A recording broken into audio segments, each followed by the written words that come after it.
Ladies and gentlemen, in the quiet recesses of our hearts, we all sense something deeper than mere connection. A resonance. A familiarity that transcends logic, time, and space. This is no accident. Today we delve into the mystical, the truth about unbreakable soul bonds, and not just to understand them, but to embrace their power. Carl Jung once said, "The meeting of two personalities is like the contact of two chemical substances. If there is any reaction, both are transformed." Soul bonds are not fantasy. They are transformations marked on the very fabric of our unconscious minds. Let me share with you 5 profound truths about these rare and eternal connections. There are moments in life that defy explanation. Encounters that shake us to the core. Where words feel inadequate and logic crumbles. You look into someone's eyes and feel something ancient stir inside you. You may have never met them before, and yet, there is a profound sense of familiarity, of recognition. It is as if your soul has whispered, "Ah, there you are." Carl Jung spoke often of the collective unconscious, a vast reservoir of shared human experience, symbols and patterns buried beneath our waking awareness. Within this mysterious realm, our souls are not isolated islands, but waves in the same great ocean. When we meet someone with whom we share a deep, archetypal bond, our souls remember, even if our conscious mind does not. This is not coincidence.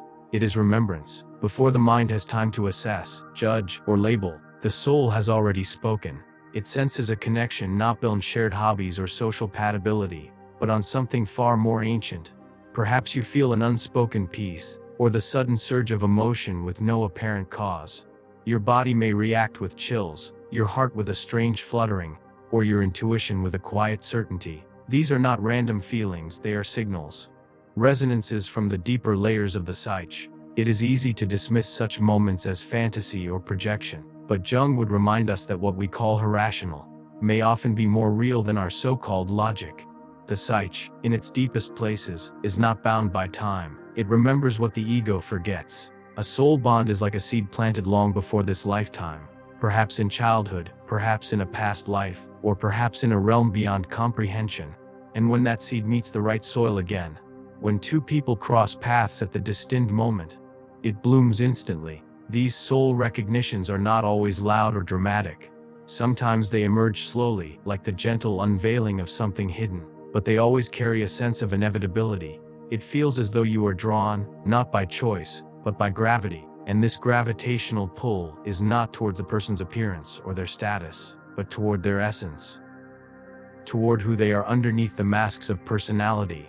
Many people live their lives searching for such a connection, not realizing that the soul is already seeking on their behalf. That yearning in your heart, the H for something deeper, that is your soul's voice.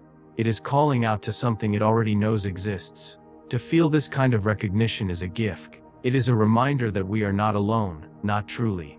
There are threads that connect us across lifetimes, across dreams, across the archetypal plane. When you meet someone and feel that inexplicable knowing, do not rush to understand it. Let it be. Let it unfold. The mind may try to rationalize, to analyze, to categorize, but the soul simply says, yes. In these rare encounters, time seems to stand still. You are not simply meeting a person. You are remembering a truth, a pact, a presence that has traveled with you in ways you cannot yet explain. And while the world may demand logic and certainty, the soul knows better. The soul, ever patient and ever wise, recognizes the truth before the mind even begins to understand. And in that recognition lies something sacred, something eternal, something unbreakable. When we speak of true soul bonds, we often romanticize them, imagining effortless harmony, perfect understanding, and endless joy. But the truth is far more profound, and far more challenging. Real soul bonds, the kind that touch the deepest layers of our being, do not exist merely to soothe us. They exist to transform us. And transformation rarely comes through comfort. It comes through confrontation with ourselves. Carl Jung taught that each person carries within them a shadow, the unconscious part of the psyche that holds everything we refuse to acknowledge in ourselves, our fears, our insecurities, our buried desires, our unhealed wounds. The shadow is not evil, it is simply the denied, and it is through our closest soul bonds that the shadow is most often revealed.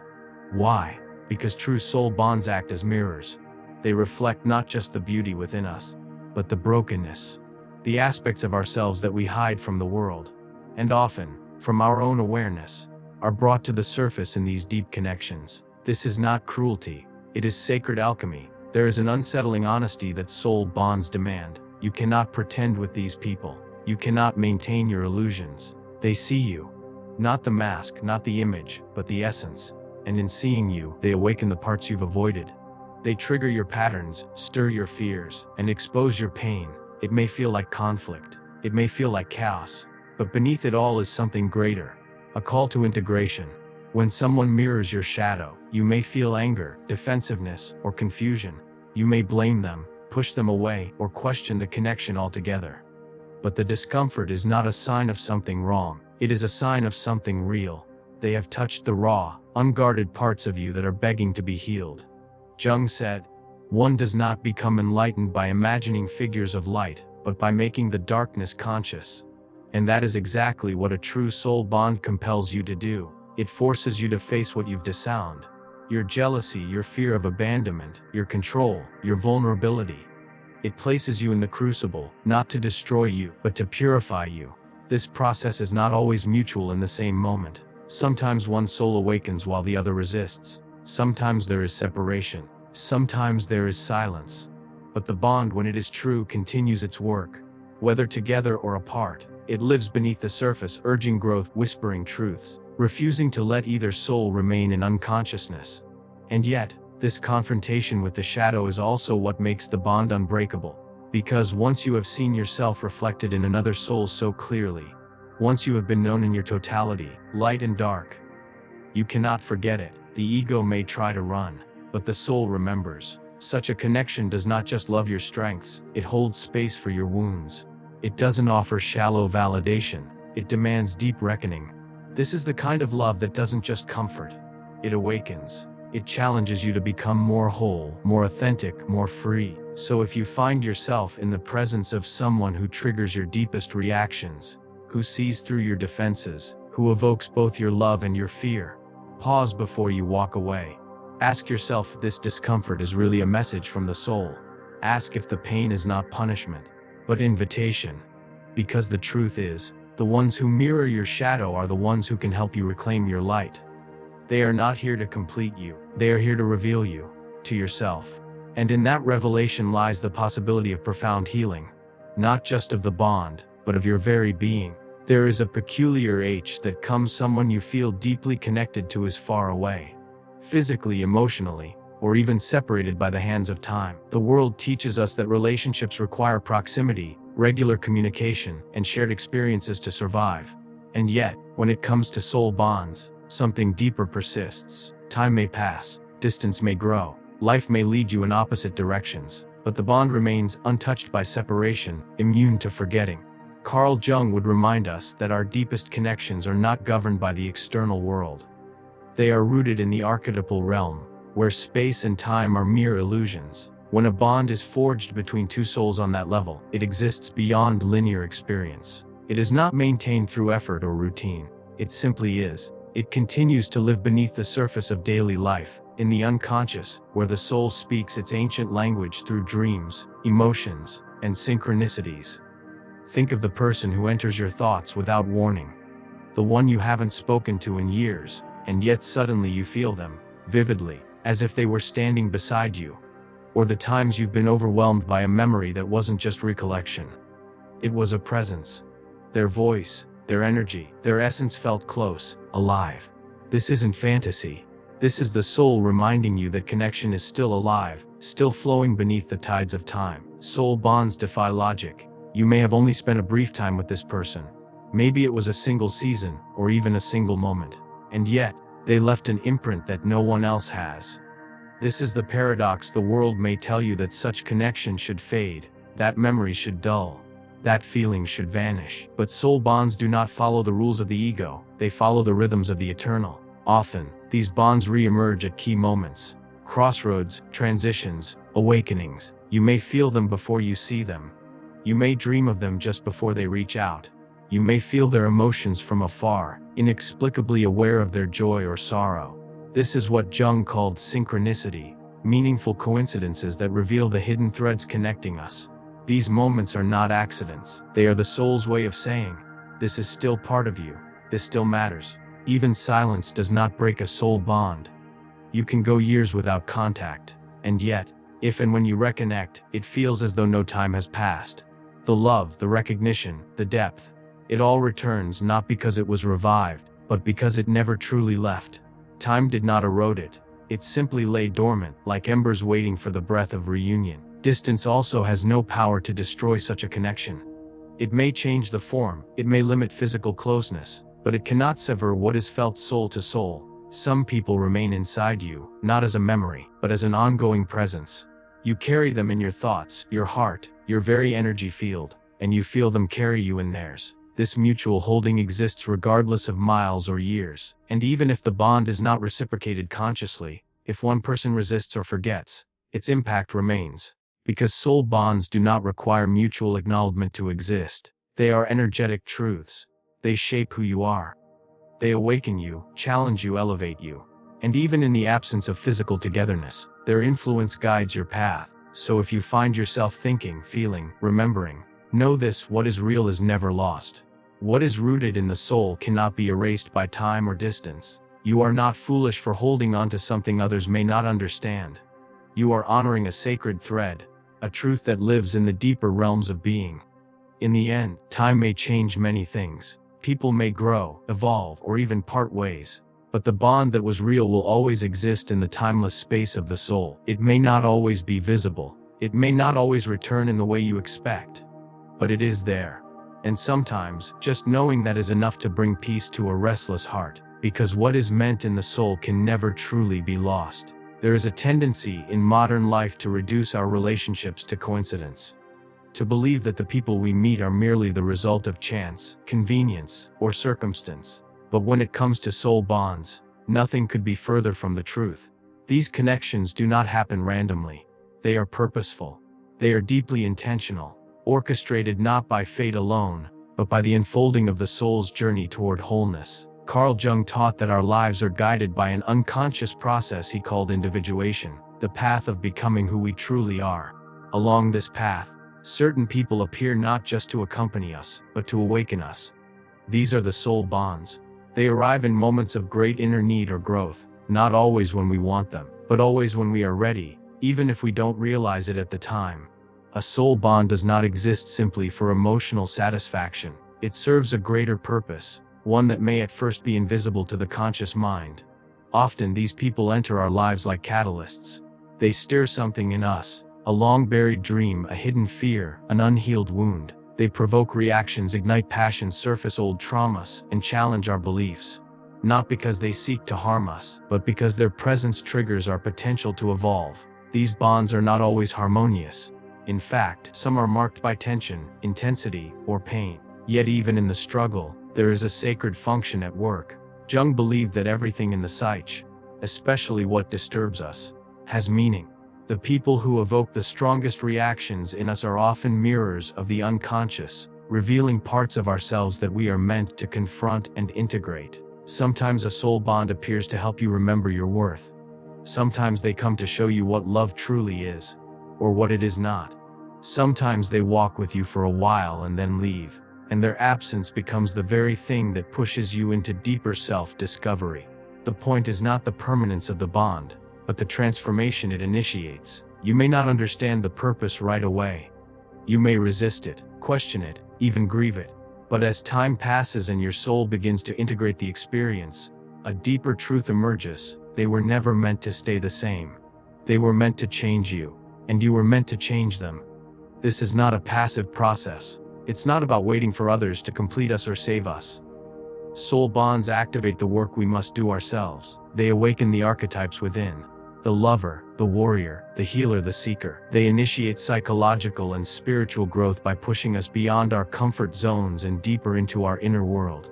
And sometimes, two people are meant to walk side by side for a lifetime, growing together, refining each other like stones in a river. Other times, they cross paths only briefly. But the impact of that meeting ripples through the years, shaping choices, beliefs, and the unfolding of destiny. Duration does not define the importance of the bond. Purpose does. Even the most painful soul bonds serve a sacred role. They break down illusions. They humble the ego. They open the heart to compassion, forgiveness, and deeper understanding. The soul does not seek comfort, it seeks truth. And these relationships, however joyful or sorrowful, guide us toward that truth. So when someone enters your life and stirs something deep within you, don't dismiss it as chance. Don't minimize the connection because it doesn't fit the narrative you expected. Instead, ask yourself, what is this bond here to teach me? What part of me is being called to the surface? What truth is being revealed through this meeting? Because when you begin to see these connections, not as random occurrences, but as purposeful encounters designed by the deeper intelligence of your soul, everything changes. You stop asking, why did this happen to me? And begin asking, what is this calling forth in me? The bond itself may evolve, may end, or may grow stronger, but its purpose is eternal, to bring you closer to who you really are, to pull you into the depths of your own becoming. And that is never an accident. It is destiny unfolding in the language of the soul. There are few experiences more devastating than losing someone with whom your soul shared a profound bond. Whether through death, separation, or the quiet drifting apart that life sometimes brings, the absence of that person can feel like a hole torn in the fabric of your being. And yet, in the stillness that follows grief, beyond the ache of missing them, something deeper often reveals itself. The bond is still there. It has not died. It has only changed form. Carl Jung would tell us that the psyche, and especially the soul, does not recognize endings in the way the ego does. While the ego mourns what is lost in the physical world, the soul holds memory, connection, and meaning in a timeless space. In that space, the bond persists. No longer tethered to physical interaction, but embedded in the inner world, in the collective unconscious, where all archetypal connections live on. You may still feel them. In dreams, in sudden thoughts, in emotional waves that come without warning. You may hear their voice in your mind during moments of crisis or joy. You may catch yourself reaching for your phone, only to remember they are no longer there. And yet, part of you still feels as if they are. These are not illusions. They are echoes of a connection that has rooted itself deep within your soul. Even if the person has passed on, the energy of who they were, the love, the lessons, the transformation they sparked, continues to shape your path. Their influence becomes part of your inner landscape, woven into your decisions, your growth, and your sense of self. In this way, the bond evolves from an external relationship to an internal guide. They become a part of your symbolic world, appearing as an inner figure, much like the archetypes Jung described. The wise old man, the anima or animus, the healer, the protector. This transformation is especially clear in grief. Mourning is not just about letting go. It is about learning to hold differently. The ego wants the physical presence, the sound of their laughter, the touch of their hand. But the soul understands that presence is not confined to the senses. What once existed in the space between two bodies now exists in the sacred space within your psyche, in memory, in feeling, in meaning. And if the person is still alive but has drifted away, by choice, by misunderstanding, or by circumstance, the bond can still endure. You may no longer speak. You may no longer share the rhythms of daily life. But something unspoken, unbreakable lingers. It's there in the way they shaped you, in the parts of yourself they awakened, in the truths they helped you face. You are not the same because of them. And that impact cannot be undone. Jung believed that the soul's journey is not limited to the material world. He spoke of psychoid experiences, events or connections that straddle the line between the psychological and the spiritual. A true soul bond is one such experience. It is not merely emotional, it is existential. It connects two people beyond form, beyond time, and sometimes even beyond death. So when you feel them close, even after they're gone, trust that. When you hear their name and your heart stirs, when you visit a place and remember their energy, when you feel yourself living in a way they once inspired, know that the bond is alive. Not in the way it once was, but in a quieter, deeper way. It has become part of your soul's architecture. And perhaps the truest form of connection, one that is no longer dependent on words, actions, or proximity. One that lives on, silently guiding, gently holding, eternally present in the unseen spaces of your life. Because the body may leave, the relationship may shift, the conversations may cease, but the bond endures. It lives in your becoming. It lives in your story. It lives in the mystery. And in that way, they are never truly gone. In Jungian psychology, the goal is individuation, becoming your whole, true self. and unbreakable soul bonds are part of that process. They are the keys to the deeper doorways of our consciousness. Do not run from these connections. Do not dismiss them because they defy logic. Embrace them as messages from the self, as trials of the heart, as bridges to the divine. You were never meant to walk alone.